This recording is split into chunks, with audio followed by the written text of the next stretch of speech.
출애굽기 19장 16절에서부터 25절까지 말씀입니다. 제가 주보에 22절까지 이렇게 쓴 것 같아요. 25절까지 말씀. 출애굽기 19장.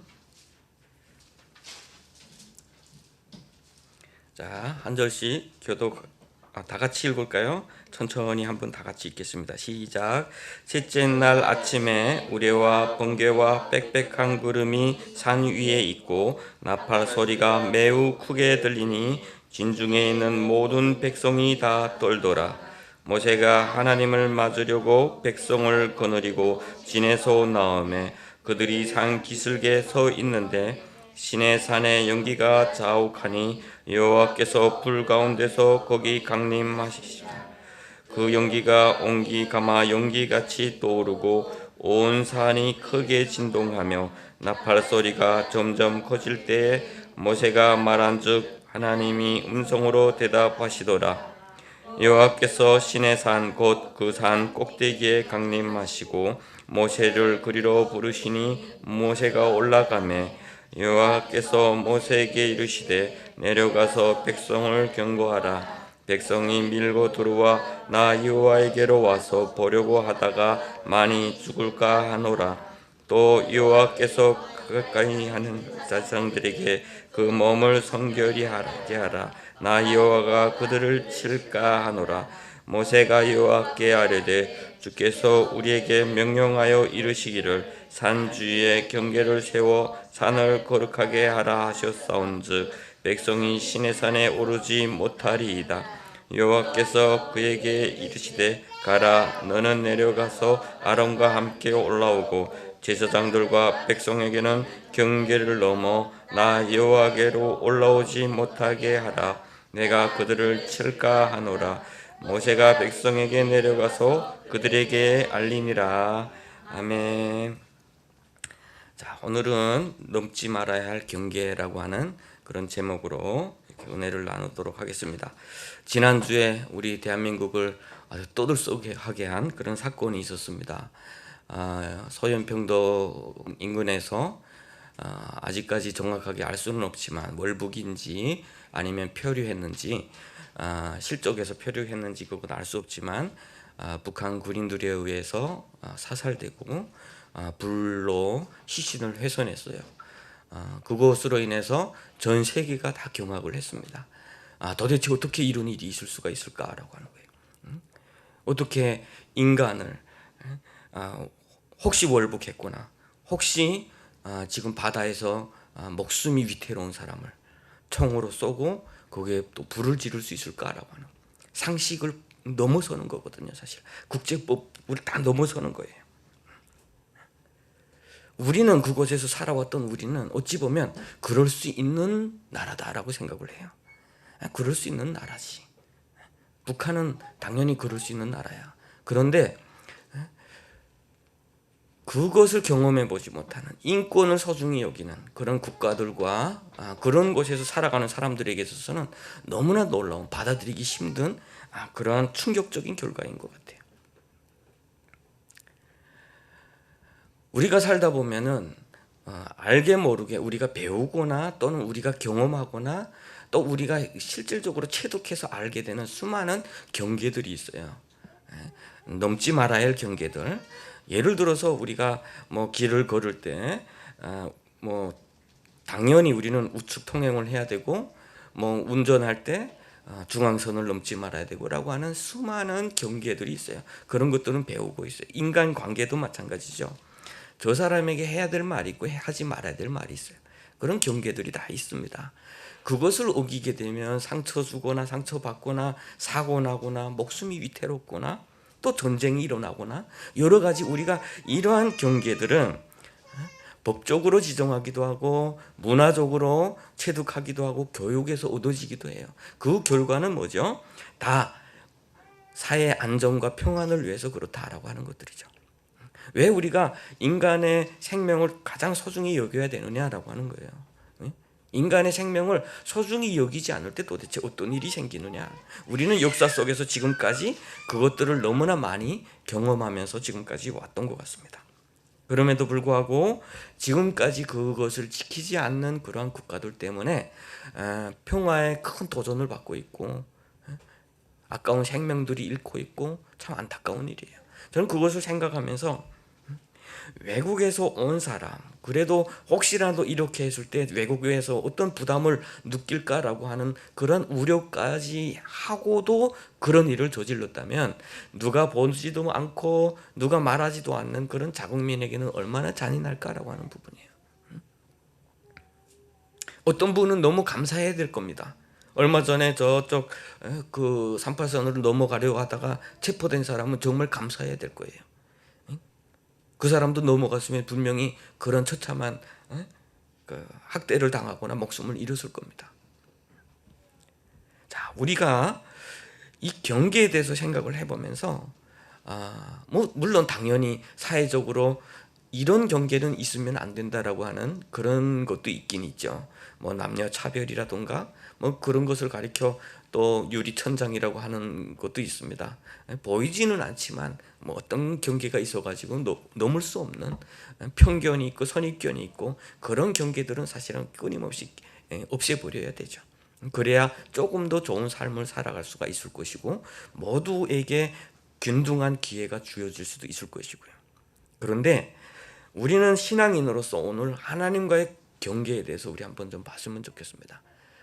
오늘 본문은 그것에 대해서 이야기를 하고 있어요. 두 번에 걸쳐서 넘지 마라라고 하는 이야기를 하고 있습니다. 두 번에 걸쳐서 백성이 밀고 들어온다라고 하는 것과 그리고 제사장과 백성이 넘어온다라고 하는 거기서 히브리어는 다 같은 단어를 사용했습니다. 그 단어는 허물다라고 하는 단어예요. 허물다.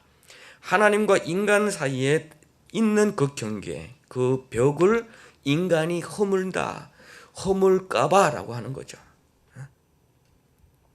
우리 한번 생각해 볼까요?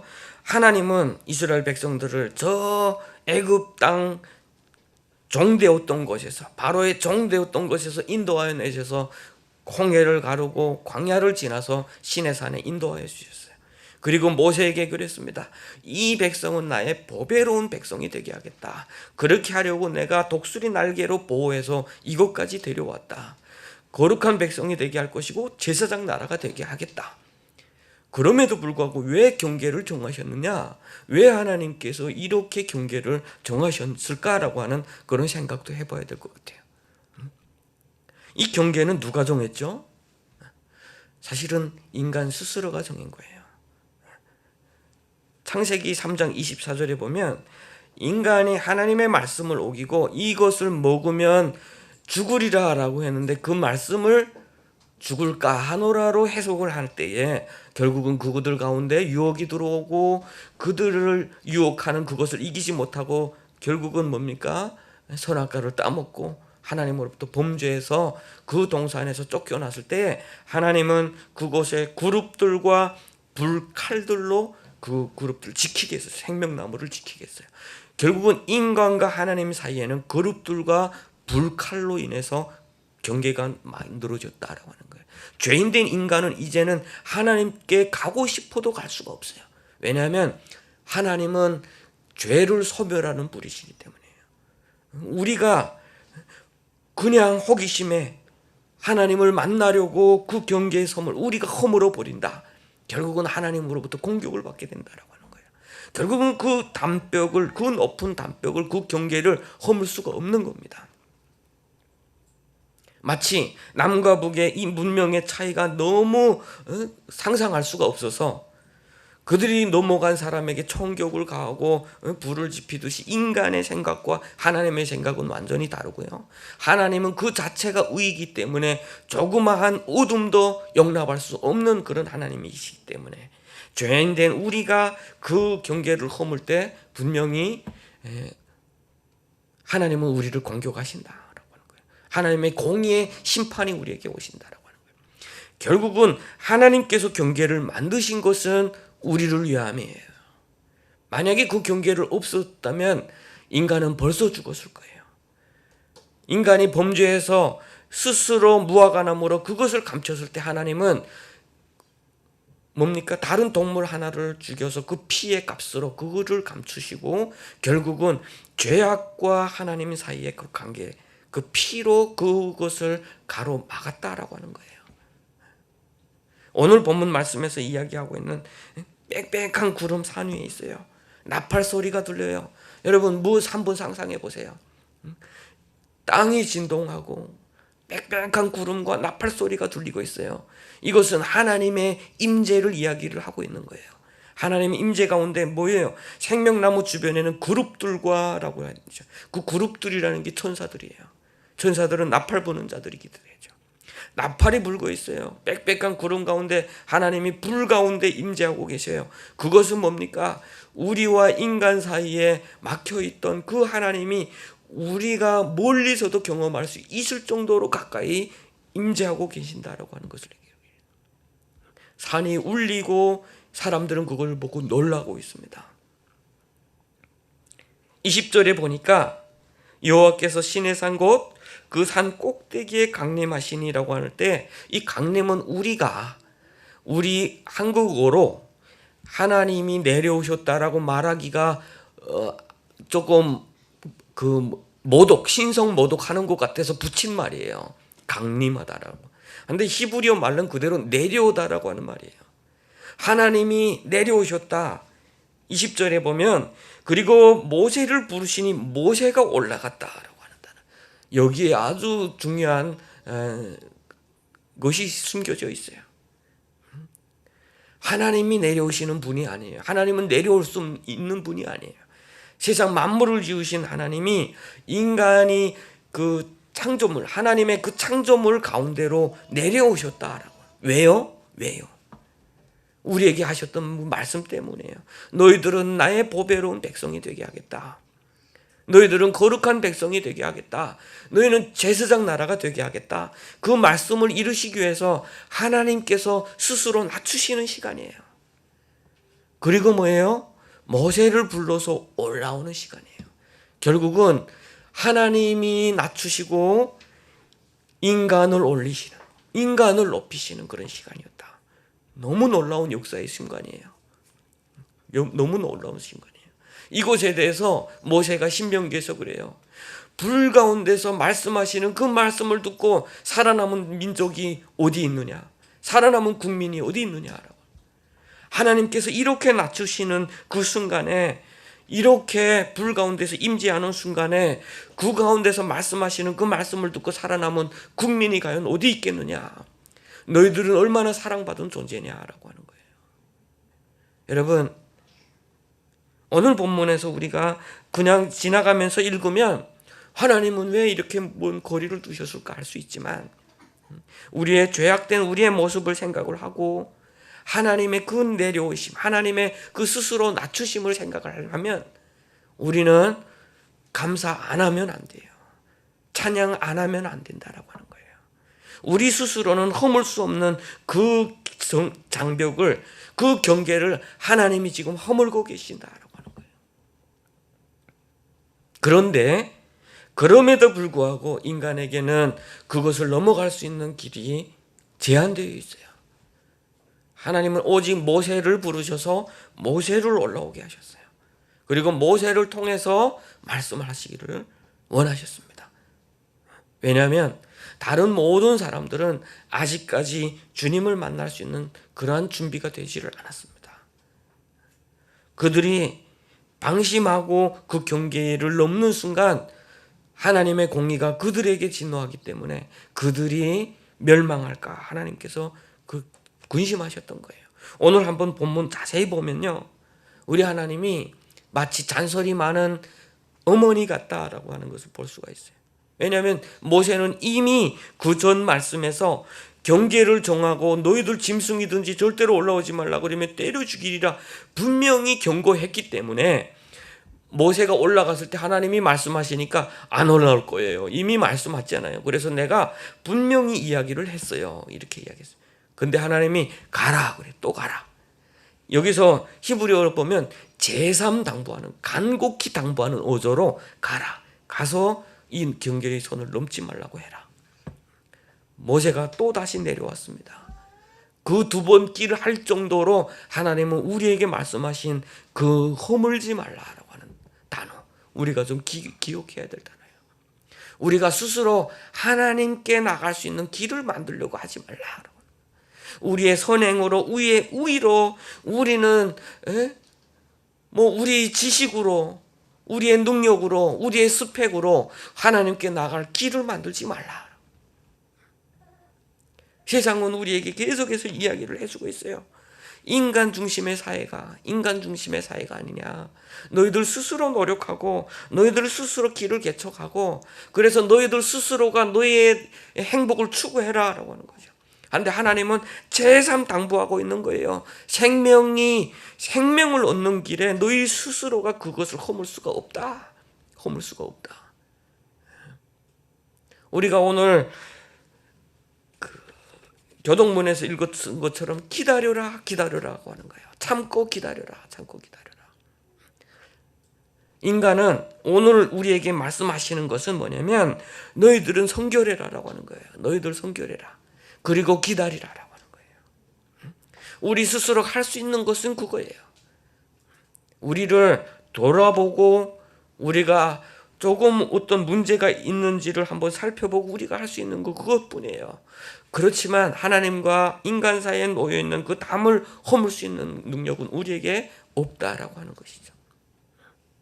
왜냐하면 우리가 그 허물 수 있는 능력이 있다면 하나님이 그렇게 강림하실 필요가 없었다라고 하는 거예요. 그런데 신약 시대에 어떻게 됐죠? 이제는 하나님이 신의 산 가운데 불 가운데 강림하신 것뿐만이 아니라 더 낮아지셔서 육신의 몸을 입으시고 우리 가운데 오셨다라는 거예요. 말씀이 육신이 돼서 우리 가운데 거하심에 그 우리가 그의 영광을 보니 독생자의 영광이었다. 하나님의 그 아들의 영광이었다. 그렇지만 그가 입으신 육신은 어떤 육신이었어요? 종의 형체를 가지신 육신이었다. 이 땅에 오시되 태어날 때도 제대로 태어나지 못하고 말구위에서 태어나고 육신의 가족들은 별로 왕가의 가족이거나 좋은 가문의 가족이 아니라 일반 가정, 변두리에서 살고 있는 그 가정의 그 자녀로 태어나셔서 생활고 견디면서 이렇게 살아가시다가 하나님께서 쓰실 때 공생애 때 비로소 나오셨던 바로 그 예수 그리스도시다. 그리고 그 낮아지심은 어디까지 낮아지셨을까요? 바로 무덤 깊은 곳까지 낮아지셨다. 그것에 대해서 에베소서는 어떻게 이야기하고 있습니까? 그는 화평이신지라. 그의 몸으로 그 하나님과 우리 사이에 있던 그 죄악된 것을 화목케 하셨다. 어디서요? 십자가에 피 흘리심으로 인해서. 하나님이 자기 죽으심으로 인해서 우리와 하나님 사이에 있는 이 경계의 벽을 허무셨다라고 하는 거예요. 이것이 오늘 말씀의 핵심 중에 핵심이고 그것이 곧 복음이다라고 하는 겁니다. 여러분, 하나님을 사랑하십니까? 여러분, 하나님께 감사하십니까? 우리는 정말 하나님께 감사해야 돼요. 다른 이유가 없어요. 우리를 좋은 곳에 두시던 나쁜 곳에 두시던 우리의 입술로는 오직 하나님께 감사할 수밖에 없습니다. 왜냐하면 하나님이 우리를 보배로운 백성으로 만드시기 위해서 그 높은 곳에서 땅으로 강림하셨을 뿐만이 아니라 인간의 육신의 몸을 입으시고 우리 가운데 오셔서 십자가에 죽으시고 무덤 깊은 곳에서 우리를 다시금 하나님을 바라보고 영생을 바라보는 그 생명나무까지 갈 수 있는 그 길을 열어놓으셨다.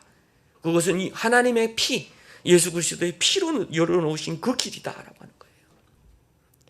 그런데 우리가 감사 못할 일이 어디 있겠습니까?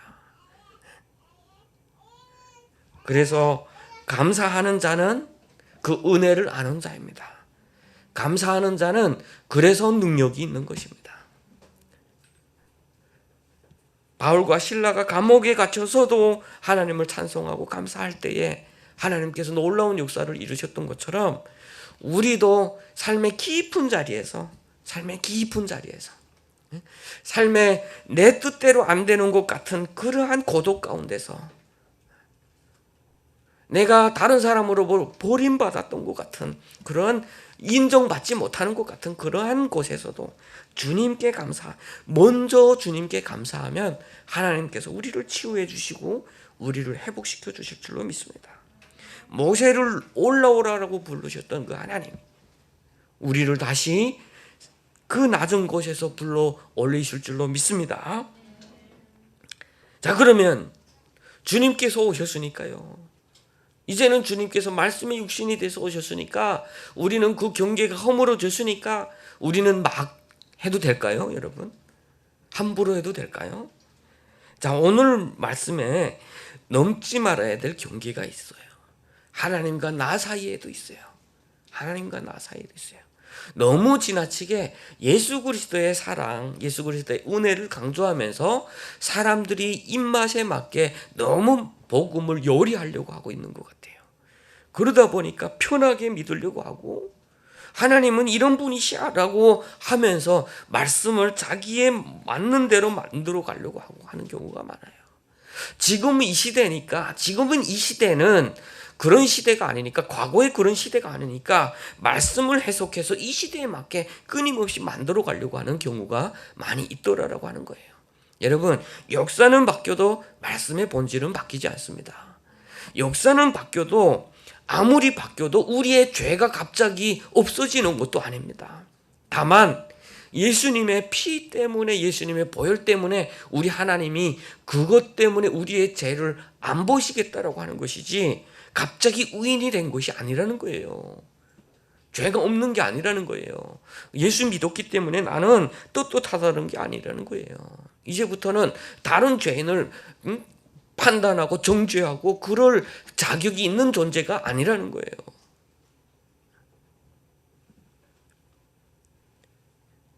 예수 믿고 나면 우리의 이 무거운 죄를 대신 지신 주님께 더 감사해야 돼요.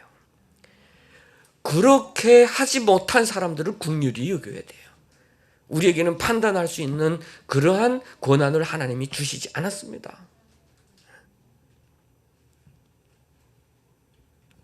기준을 만들고 말씀을 가져다 조립하고 이것이 말씀이다 만들어 놓고 수많은 이단들이 그렇게 멸망의 길에 빠진 거예요. 말씀에 자기에게 원하는 것을 가져다가 조립을 해서 본론, 서론, 본론, 결론을 만들어서 봐라.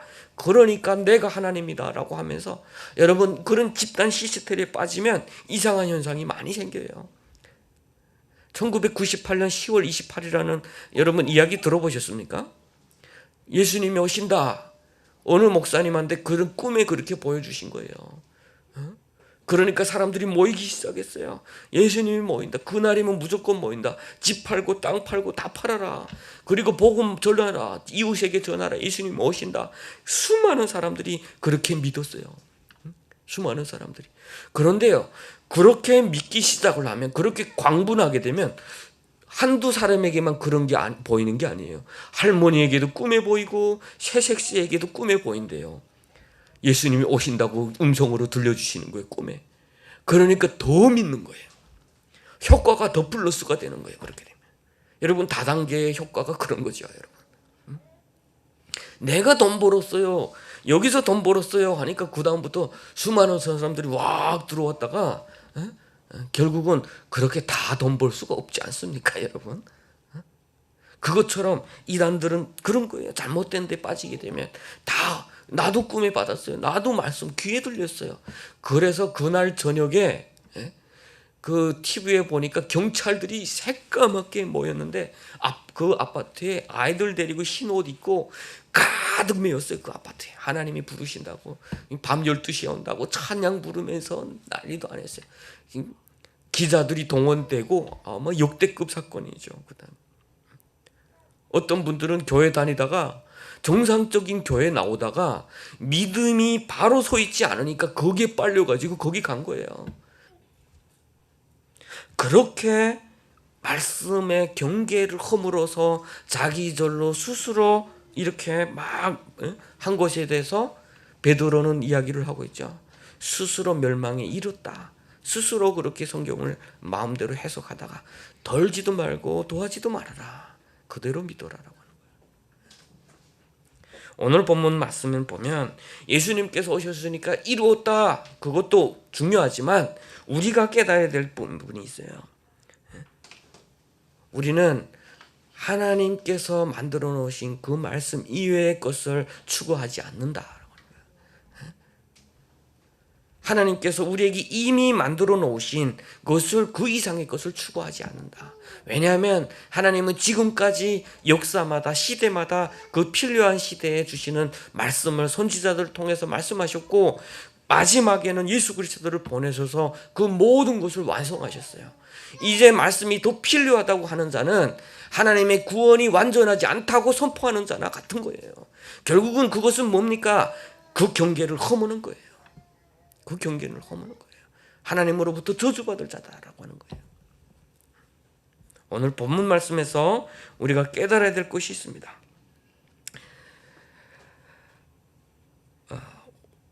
우리가 한번 말씀을 신명기를 한번 찾아봤으면 좋겠습니다. 신명기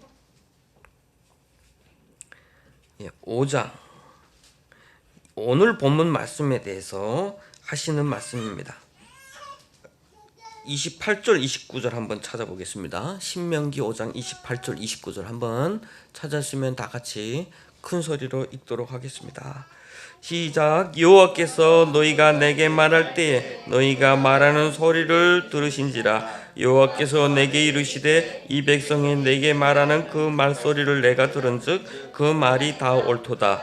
다만 그들이 항상 이 같은 마음을 품어 나를 경외하며 내 명령을 지켜서 그들과 그 자손이 영원히 복받기를 원하노라. 아멘. 이 말씀은 무슨 말씀이냐면 그 모세가 내려와서 너희들 넘어가면 안 되라고 할 때 모세에게 이 백성이 말해요. 우리가 넘어가면 하나님이 우리에게 진노하실까 봐 두렵습니다.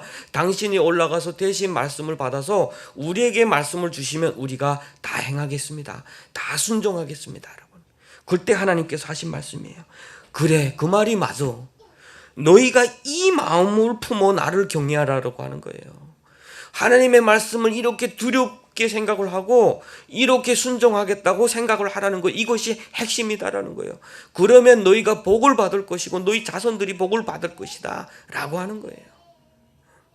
우리가 스스로 경계를 넘어서 너무 지나치게 스스로 그 멸망을 자초하는 것이 아니라 하나님을 두려워하는 마음, 하나님을 경외하는 마음, 그래서 그 말씀을 순종하는 마음, 그대로 따르겠습니다라고 하는 그런 마음, 더 이상 나에게는 이 말씀 외에 다른 것이 없습니다라고 하는 그러한 의지, 그것을 보여주면 하나님께서 너희와 너희 자손에게 복을 주겠다라고 하는 말씀이에요.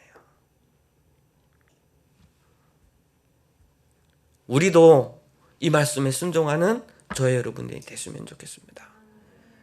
너무 우리 마음 편한 대로 하나님을 만나는 것이 아니라 우리도 두렵고 떨리는 마음으로, 기대하는 마음으로 우리의 마음의 문을 열고 우리의 귀를 열어서 오늘 나에게 주시는 말씀이 어떤 것인지를 깨닫고 그 주신 말씀을 붙잡고 또 살아가고, 그렇게 살아가면 하나님께서 우리의 길을 인도하셔 주실 줄로 믿습니다.